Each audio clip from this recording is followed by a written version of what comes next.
My name is Frank McIlquham. I'm the Executive Director of the Rock Club Music is a Remedy. Stay tuned, watch this to find out more about our organization and get involved, or just listen and learn something new. When I was a kid, we were living in Houston, Texas at the time, and my mom would say I would pick up pots and pans and start beating on the pots and pans and make all this loud music. I'm sure annoying everybody. And she saw something in there, and around 12 years old, my mom and my dad bought me my first drum set. And I remember getting it. It was delivered to my bedroom. It was beautiful color. It was black. And I did my first roll, without even knowing, all across the top. And it just started, and that's where it happened. So I've hit the skin since I was around 12 years old. So why do I love the drums side so much? I believe it's when I hear something, that's the only thing I really hear. I hear a beautiful orchestra. I really hear the drums only. I hear one of the best drummers in the world, maybe a Rush song. I hear him do every lick, it can't be replicated, but you try, but you can't do it. Every type of song, no matter what genre, I always hear that. I always hear the bass guitar. Everything else to me is wonderful. But it's really the passion for setting the time and setting the drive is where I like to be. My 5 favorite genres, I personally like hard rock and roll like everybody else. I like Iron Maiden. I like bands like that. Rush would be probably my ultimate number one, only because it's you can't play it. He did it. Mr. Neil, he created it, but like I said earlier, you can't replicate it. So Rush is there, Iron Maiden is there. Do I have a favorite? I did move to Australia when I was around 21. I lived there for 15 years. And I got to jam with some of the greatest Australian talent. And playing songs over there, it's different to our music here. It's still rock and roll, but it's fun and it's live and it's just a good drive. And there's wonderful bands in Australia that you don't really hear here. But I think Jimmy Barnes is one of the best Australian rock and roll icons ever. And so, those, the really good Australian, just fun music, from the choir voices, whatever, excellent stuff. But I think I don't have a top 5, but I have my favorites. What do I like to play? I like playing 50s stuff, 50s music, because you can hear the drums, you can hear what's going on, and it can be nice and clean. Jazz, I could take it or leave it. It's fun playing jazz because you're all ready. Either you're the song and you play it. You play it once, you play the same exact song, a jazz song, the second time, and it's completely different. So are you really learning? No, but you're making whatever the jazz feel or the pocket you want to be. But my favorite things to play, I love country music. I always have. And I just like to play in my house here. Yes, I'll probably annoy the neighbors. So sorry, all the neighbors. But I have a lot of, I get home and my neck is sore. I've been thinking all day, and I play drums for around 3 or 4 or 5 songs, and it's over. And I feel a lot better. So music really is a great remedy for many things. Music has always been good for the soul for many reasons. Let's say we're doing some music programs with veterans who are paralyzed. Now, some of these men and women, they're in their chairs. They're paralyzed from the neck down. And music makes them escape and goes back to another part of their lives when they were running or walking or whatever, playing football. And music has this connection that you can probably get it from art or from, Banana on the Wall or whatever. but music has that thing that you can feel, and it's that drive and that passion, and it's a great thing to be in something. But I love music in every capacity, in every facet. Why did we create this non-for-profit? Well, we actually started this program kind of in Australia with one of my great friends, Paul Gale. So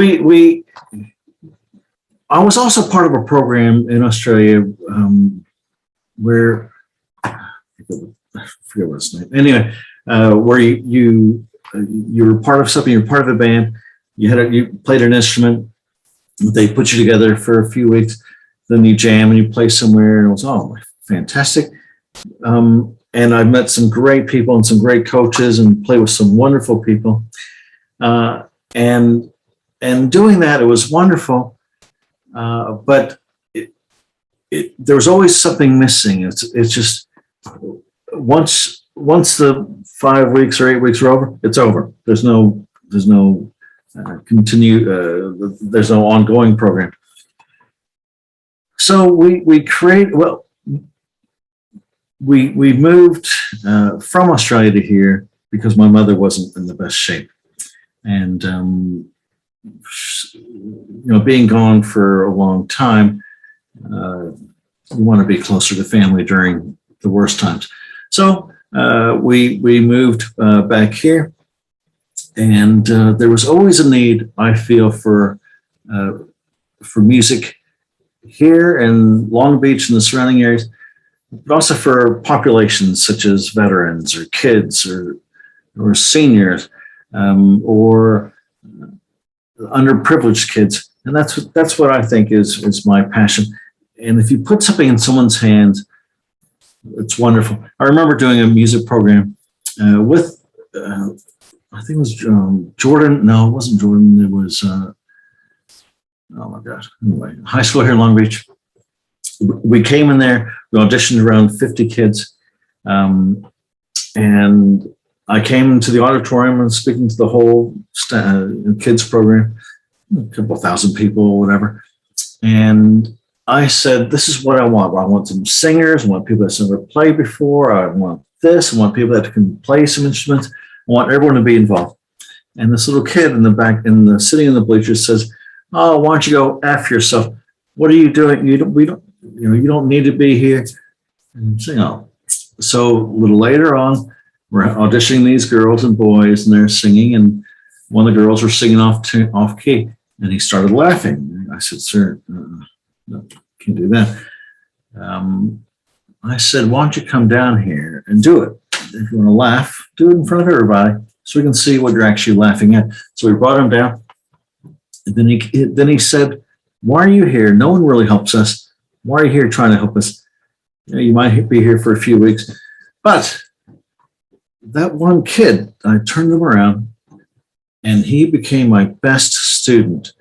He was there to open up the door, set the stage, making sure all the kids showed up, even on Saturdays, did everything I needed him to. And and he never played an instrument. I taught him how to play drums. I even gave him a drum set at the end and said, "Thank you for everything." And what is he doing now? He's still playing drums. He graduated from school. I don't know whether he went into university or college or not, but that's one of many. And I have kids come up and said, "Oh, Frank, Mr. Frank, do you remember me?" I said, "Of course I remember you." It's hard to remember everyone. But that's the cool part, is you actually help people, and you do it for no other reason than to actually help someone. Are you paying me to help this one kid who has a bad attitude and a foul mouth? No, but he needed something. He needed a connection, and I got it. And that connection ended up being for 35 other kids, and I loved them all. So that's why I think music is important. And if you start young, it'll always be there as a hobby and something that you feel good about. Let's say you're in a crappy job, you hate it, and you don't like driving to work or whatever, but you get home and you play the guitar, you play a few strings, boom, you're normal again. And that's why we started this program here. So basically, before the pandemic, we, as an organization, we're doing many programs. One, we're doing Rock for Vets, which is a music program based at the Long Beach Scottish Rite Theater. So thank you always, Tim and the team there. So we did Rock for Vets there. We did a music program at the Alpert Jewish Community Center for Mrs. Barbara Alpert herself. We loved it. She loved it so much. And we actually designed a little purple shirt. Purple was her favorite. And she loved the shirt so much that when she passed, she's still wearing that shirt today, which is a wonderful statement. We also did a music program at Gold Star Manor. The Gold Star Manor is a veterans and seniors facility held with a lot of the residents are mothers and fathers of fallen soldiers, and they strive because it's low income population. We also did music programs at the villages at Cabrillo. So we did a village jam there. We got same like Rock for Vets, a lot of veterans that live at this location. We also did a drum circle there. We've done many programs. And with Rock for Vets, we would always play many times a year for wonderful people like some of the supervisors, like Mrs. Barger and Janice Hahn. And we would do wonderful, even for the city events, whatever. And it was great. COVID hit. When COVID hit, our head coach, Jerry Salas, got COVID pretty bad. Jerry was playing in his band called El Chicano in the Las Vegas area. It was right in the beginning of COVID. Suddenly he got COVID and he was on a ventilator for around 40 days, and it was not good. And Jerry's been featured in many publications from Rich Archbold and Terry, and he survived. And thank God. If he didn't survive, I don't think I would have kept this program going, because he's also a Vietnam Army veteran, and he's thank God he's around still, and we love him. And again, that's what we did prior to COVID. After COVID, we had to create a whole different mentality.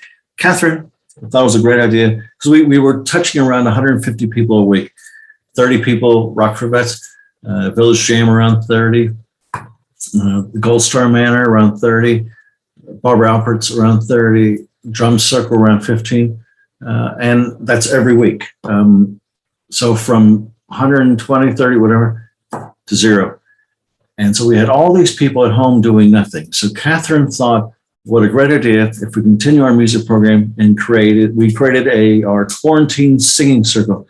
So we get some of our coaches that everyone's used to.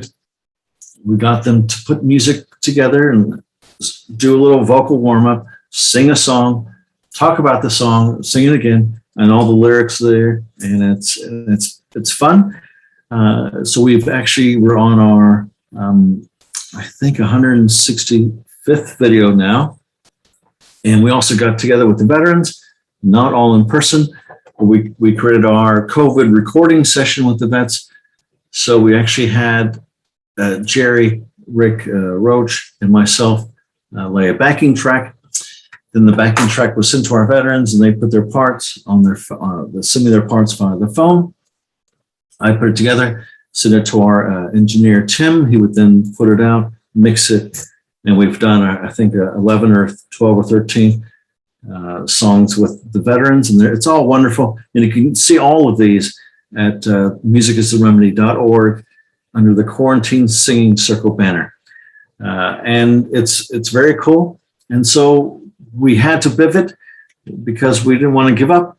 And during this time, we also relied on our sponsors. We said to them, if we can't do anything online, do you mind sponsoring us to do everything virtually?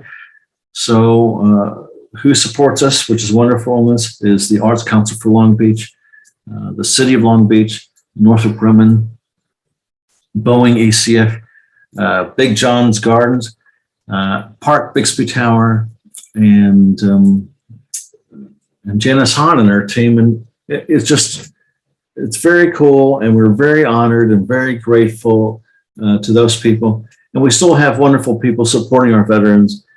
And we still do our Zooms every Monday. And the best thing about this now is we actually have veterans that aren't in Long Beach. So we have people in Baltimore and Arkansas, Las Vegas, and Texas, San Antonio, one in Florida. So we're actually growing without even knowing. It's not the same, trust me, it's not the same. But they're still talking, they're laughing, we're having fun together. In fact, last week, we had a guest artist come and talk to everybody. His name is Bobby Kimball. He's the original lead singer of Toto. He came in and talked to all the veterans, and it was wonderful because he's suffering a little bit himself. But we're here to help him. He's here to tell us some stories, and it makes the vets feel very cool. So that's what we've done since pre and post. Okay, so about our annual fundraisers, we would normally do a casino night at either at the Scottish Rite Theater, again, thanks to me, or we would do our annual events such as License to Rock. We raise funds to keep the band running. We're part of the Race in the Base in Los Alamitos. We do Veterans Day for either the city or for one of the supervisors or their locations or whatever. And then last Veterans Day, we get to perform at Veterans Memorial Stadium in LA. It was fantastic. It was wonderful. It was just a great day. And they have 20 or 25 vets perform on stage, with the Coliseum behind it. Very cool. So we had to change that to do everything online. So we're doing a lot of asks. We still want to continue. Our vets want to continue, but we can only do it with support from people watching this type of stuff. So what have we done? We've done a virtual Veterans Day fundraiser, a virtual telethon. We did a Conquer the Hill in Signal Hill. So it was the 5K we did here in Signal Hill, and we raised good money. We also had a little doggy entrance. It was fantastic. Anyway, we also had then we did some collaboration projects as well with other veteran programs and organizations. And one that comes to mind recently is we did a program with the Orange County Music and Dance, and they did an 8-week or whatever a month program, and we supported them by sending some of our veterans over there, and they performed outside. It was wonderful. What our dreams for Rock for Vets and the Rock Club Music is a Remedy is we need more board members. We need to get more members that are active, that says, Frank, I can help you do this. Or I'm a good fundraiser and I can get these people. Or I can help knock on doors for the music side. Or I have a connection with a veterans organization that I can get more vets to be part of your program. We need more board members. We need more support. I know it's very hard to always ask for support, but if you don't ask, we don't want to make that decision. We've done very well, and we've been very frugal as an organization, and we don't spend a lot of money. In fact, we saved and we always raised funds. But my dream is to have more of these veteran music programs live, to do more with our new friends, such as the Paralyzed Veterans of America, either in continue our California chapter and other chapters around, and to get more veterans involved with a lot of our programs, whether it's on Zoom or hopefully after we can all get together, that we go back to the Scottish Rite Theater and start jamming again. I really want to get back. It's time. But again, someone says, is it too soon?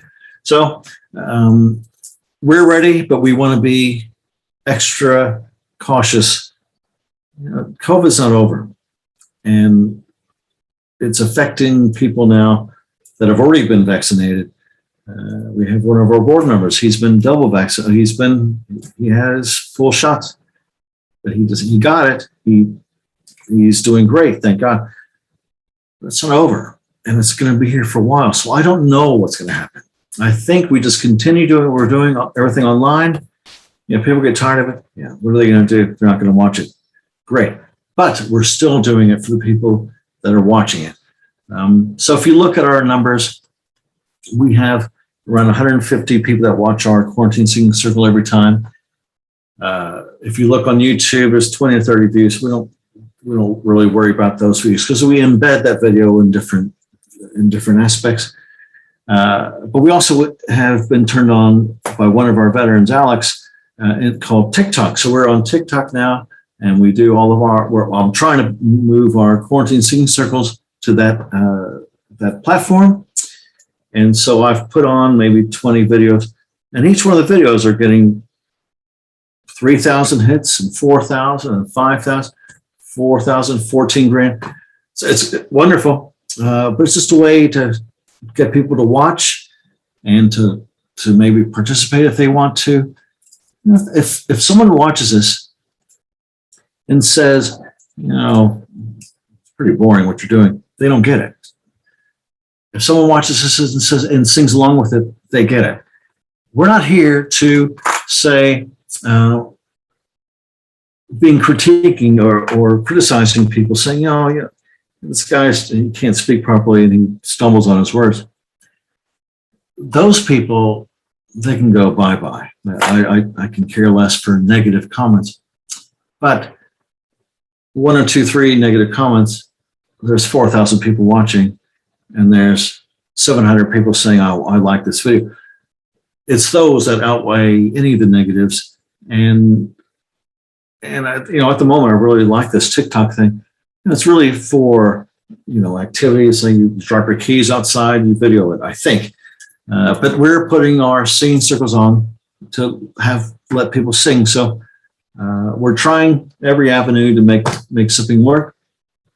And we still are doing this. Catherine's been working very hard. She runs 13 miles or half marathon for all of us. And she does a lot of fundraising, and we are always trying to get more grants. We want to thank everyone that supports us or that sponsors veterans. It's crazy but we're still alive, and it's wonderful. Well, if you want to get involved with a non-for-profit, we're always looking for board members. We're always looking for instruments. If you have your house full and your kids are gone and they're married, but you have their instruments at home, their guitars or drums or amps, stuff that works. Frank, I want to donate this. I'll have veterans that can take it and they'll use it. You'll never see your instruments again, so don't expect to see it again. But they'll be in different hands, or they'll go to kids that need that extra love and passion.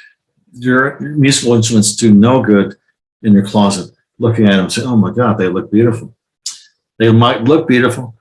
Well, they'd be better, beautifully played by someone and that keeps that instrument singing forever.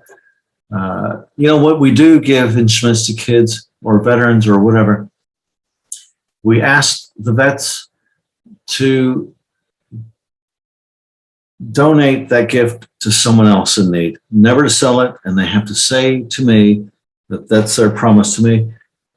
And look, if they go on and do something else with it, it's fine, it's cool. But they promise me that as soon as I give them an instrument, they'll learn. If they want to pass it on, they will pass it on. But they tell the person that they pass it on to, they must pass it on as a gift as well. But people are people, and you can't control everybody. And so we're always looking for support. We're always looking for financial support. And we're always looking for different ways to attract members, which are veterans, and different ways to attract board members as well. And, Frank, I know that we run our own not-for-profit. I'm the executive director, but I also am a part of quite a few other boards around our city, and so is Catherine. And Catherine's part of the Signal Hill Community Foundation. They do great work. Catherine's also part of Into Giving, and she has a full-time job, and she's running, and she's trying to raise awareness, and she's trying to raise funding. So she is really done a great job. And then myself, I am the second VP of the Signal Hill Chamber of Commerce. I'm also part of the Into Giving board. I also am a board member for the for Meals on Wheels of Long Beach. We love Bill and everything they do. And if you want to support someone, support Meals on Wheels of Long Beach. They need support. I also volunteer with the Albert JCC. Since COVID started, we pack meals for these seniors that need some food every day. And I've also helped with the kids here at Signal Hill, teaching them how to read or do some math or have some fun or laugh or whatever. So we also volunteer and help others. And I think you need to too. If you're watching this at home and you say, oh my God, I have no time to do something. Actually, you might. You might have half an hour to go deliver some food, or half an hour to talk to someone, or be available to do whatever. Or to be a part of the chamber, or be a part of another board. We've done it. Yes, it's stretchy, and yes, you don't want to do some things sometimes. You want to just stay home and watch whatever on TV. But it's time to get out. It's time to help, and it's time to volunteer. So we do our part, and try to do yours. Okay, so I'm Frank McIlquham. I'm the executive director of the Rock Club Music is a Remedy, which includes Rock for Vets. Please join. If you know a veteran, tell them to email me at frank@musicisthememedy.org. Go to our website at musicisthememedy.org. Volunteer, donate, do whatever to help someone. We're here to help, but we need your help too. You help and help others.